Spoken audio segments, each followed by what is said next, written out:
It's the Phoenix, Arizona weather discussion. This is for Thursday, the 14th of June. I'm Michael Groff. An unsettled and anomalous weather pattern still looks likely here in the southwest over the next few days with increasing tropical moisture, chances of showers and thunderstorms, and well below average temperatures by tomorrow and Saturday. Just how long does all of that last, and what about the weather for next week? A lot of questions.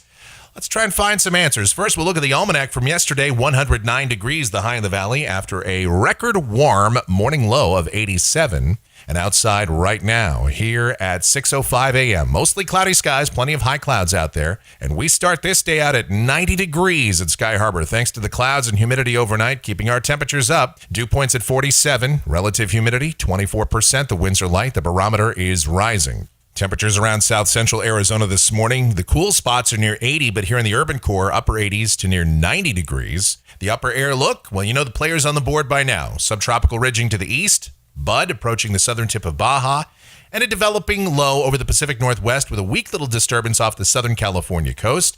Southerly flow in place now and high-level moisture on the increase already. The watch warning map, we have red flag warnings north of Arizona. And it's going to be a hot weekend in Chicago, maybe even hotter than we are here in the valley. They have an excessive heat watch in effect from Saturday morning through Monday evening. Elsewhere, dense fog advisories in parts of northeast Alabama and eastern Tennessee. Convective outlook for today, an enhanced risk of severe storms, parts of North Dakota, with the standard slight risk for the northern plains, the Dakotas and Minnesota, and a marginal risk for the adjacent states. You see that we're in the green, so we could have a chance of thunderstorms, although no organized severe weather is anticipated here. It's the same deal for tomorrow, marginal risk in the northern plains, western Great Lakes, and a chance of thunderstorms here in the valley.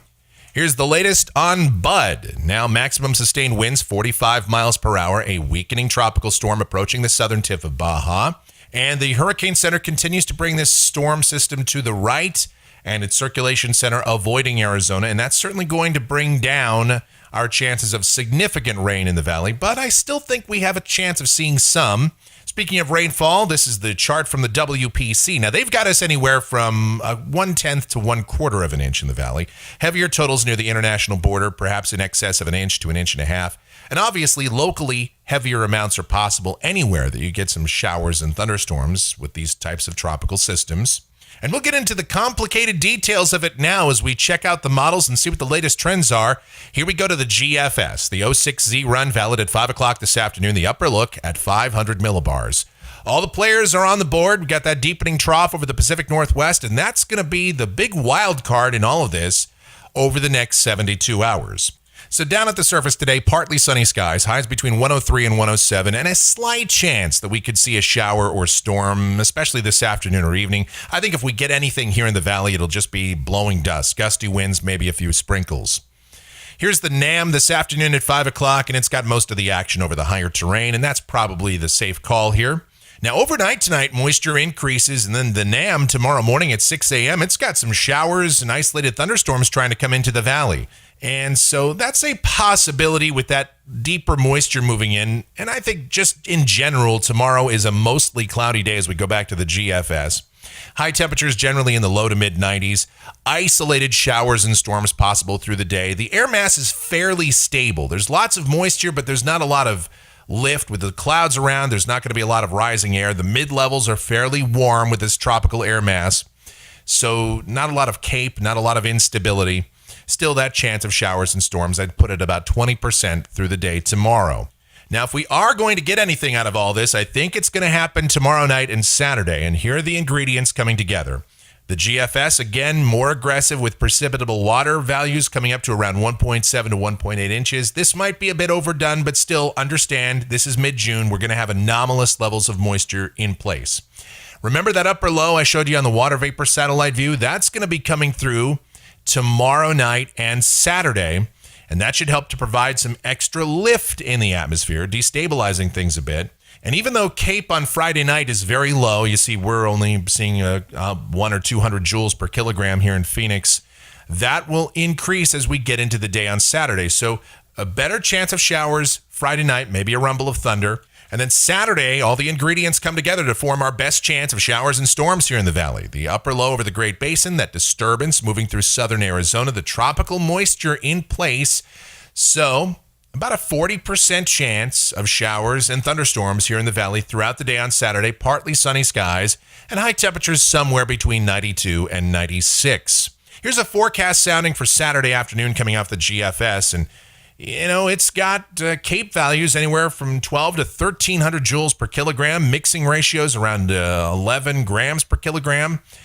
We've got no convective inhibition on this sounding, and so good rising air. So I think we have a decent shot at seeing some thunderstorms sometime Saturday, especially Saturday afternoon. Couple of those could get on the strong side, maybe even producing some gusty winds and small hail. This is obviously a pretty complex weather situation. We'll keep you up to date on it, though. Now, here is the QPF coming off of the GFS. And I think the rainfall amounts are just overdone on this run. It's got us between 1/2 and 3/4 of an inch and, 2-inch amounts scattered about the state. I just don't think we're going to get that kind of rain. Probably, again, 1/10 of an inch seems likely. Anything more than that, and I think we'd be lucky. All right, let's get to Sunday. Now, the drier air really starts to come in as that upper low continues over the Great Basin, southwest flow, the moisture moving out. Mostly sunny skies, but high temperatures aren't going to rebound very much. We should be in the mid and upper 90s, so below average temperatures. And then with the drier air in place, Monday morning, pretty pleasant. Some valley locations could get down in the 60s. Meanwhile, mid-70s in the urban core. Highs on Monday, still only around 100. Tuesday, 99 to 103, 100 to 104 next Wednesday. With mostly sunny and dry conditions, you do see the moisture isn't all that far away over New Mexico and Colorado, but it's going to stay away from us for now with generally southwest or westerly flow aloft. Here's a week from today. This is Thursday, the 21st of June. Got that upper low still hanging around the west and little short waves moving past north of Arizona, not allowing a ridge to really build. So high temperatures still only in about the 101 to 105 bracket. Really about the same thing for Friday, the 22nd. And then here's the end of the forecast period. This is Saturday, the 23rd. A ridge over the southwest, but it's fairly flat. And just seasonal temperatures, highs somewhere between 102 and 106. No record heat, no major heat wave, at least not as it looks right now. Temperatures through the period coming off of the GFS ensemble. And actually, you see next week, high temperatures are just a couple of degrees below average. And look at those overnight lows, mostly in the 70s. We'll take that as opposed to the 80s and 90s. And then maybe getting back to reality by the end of the month and as we head toward July. And that is going to do it for the Phoenix, Arizona weather discussion for today. My next video back here tomorrow morning. And if you like our videos, be sure to subscribe so that whenever we post a brand new one, you'll get the notifications. Otherwise, be safe, stay cool out there, and have yourselves a great Thursday.